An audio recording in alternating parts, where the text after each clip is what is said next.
How's it going? My name is Michael. Nice to meet you guys. Thank you guys so much for coming in today. Today, I'm here to speak to you guys about a very controversial topic and a very current one at that. Is Jake Paul bad for the culture of boxing? So, before we get into that, let's go ahead and talk about the two separate things that we'll be discussing today. The first one being boxing culture. So, what is that? So, boxing culture, to me personally, is the process of which a boxer moves up through the rankings and also the overall appreciation for the art that is boxing. The next one is going to be Jake Paul. So who is Jake Paul? Jake Paul is a famous Vine star and YouTuber who worked his way up to becoming into a Disney show, which he was in for 2 seasons.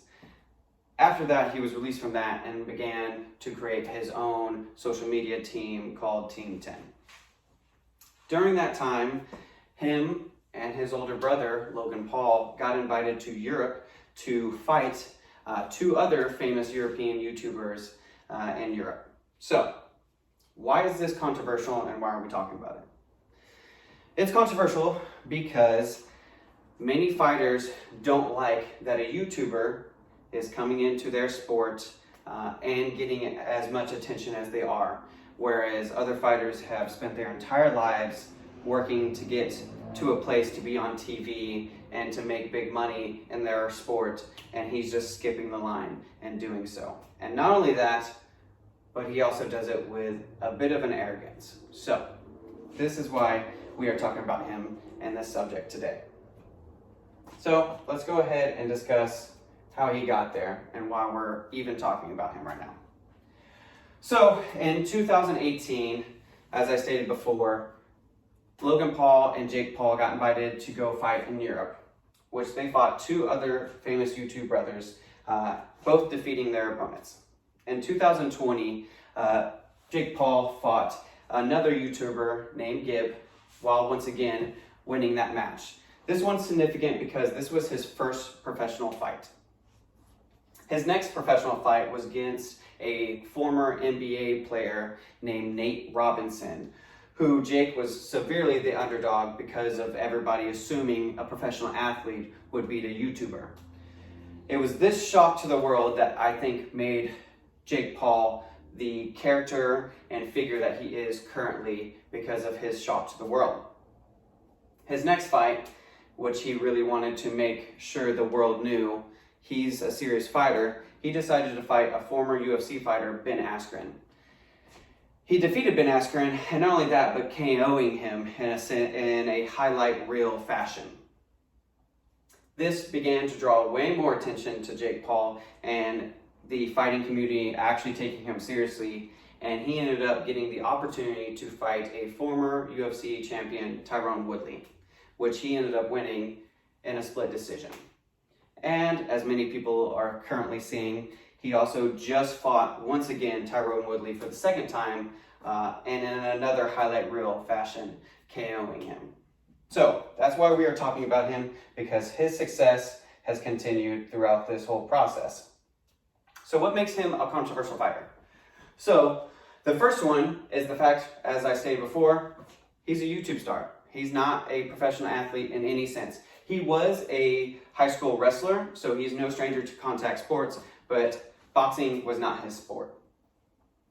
The second, and I think is probably one of the biggest, is the fact that he takes up a heel figure, which is just meaning that he plays a bad guy role.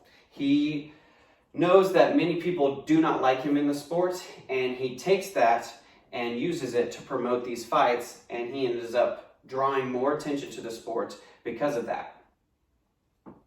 The other one is going to be his lack of respect when he does call out other fighters. Fighting is very much so a earn respect kind of sport, and because of that, whenever he calls out fighters and he speaks with a lack of respect, he has a tendency to get negative feedback back into him, which makes him look even more so like a bad guy. So let's go ahead and look at this short video of 3 well-known fighters discussing Jake Paul and his interactions within the sport of boxing. on Jake Paul and the things that are going on in boxing right now. Do you think that's good for boxing, or what's your take on that? No, la verdad es que creo que para todos sale el sol en esta vida, ¿no? Para todos sale el sol y estamos bien con eso. Creo que cada quien puede hacer y deshacer su vida, ¿no? No soy quien para decir ni para hablar. Lo que sí es que lo que pasó, pues obviamente con este basquetbolista, ¿no? Que le dieron licencia para pelear profesional y casi lo dejan muerto. No es un juego. Anybody can do whatever it is that they want or desire, but he says boxing is no joke. I mean, Nate Robinson, he said he had no reason to become a professional boxer. I mean, look at him. He said they left him half dead after that fight. I mean, this isn't a joke either. Andy, how you feel? So as you can see, these well-known professional fighters all are not a fan of Jake Paul coming into their sport, not only for Jake Paul's health, but along with just the negative attention and the lack of respect that it's slightly bringing to the sport of boxing. That being said, I do think Jake Paul is doing some good for the sport. Let's go ahead and talk about the love-hate relationship between Jake Paul and the sport of boxing.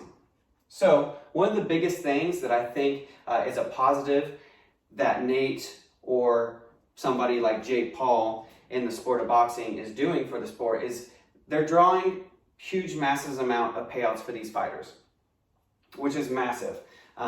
He is pitching and constantly pushing for professional fighters to get paid more because they put their life on the line, and companies like the UFC are constantly cutting back pays or they're also just not giving the proper payouts. Another thing that Jake Paul is also pushing through his platform is the promotion of women boxing. Women boxers are well known for the fact that they do not get paid the same as male boxers, and so he's hoping to change that through his company. The next one, and I think is possibly the most important, is that he is constantly pushing the fact that it was his ambition that got him where he is today. He started out as a YouTuber, and now he's fighting big names such as Tyrone Woodley, and his brother fought Floyd Mayweather as well. And it's those kind of actions that show anything really is possible, and he constantly pitches that. It is these things that I think Jake Paul is a good influence to the sport. I don't personally think he's a bad influence. Other people do not like him. Is there any questions? Do you think that years to come, Jake Paul is still going to be a controversial subject, especially like in the world of boxing? I do. I think because of his character and the fact that he did not start as a fighter, he will be a controversial topic.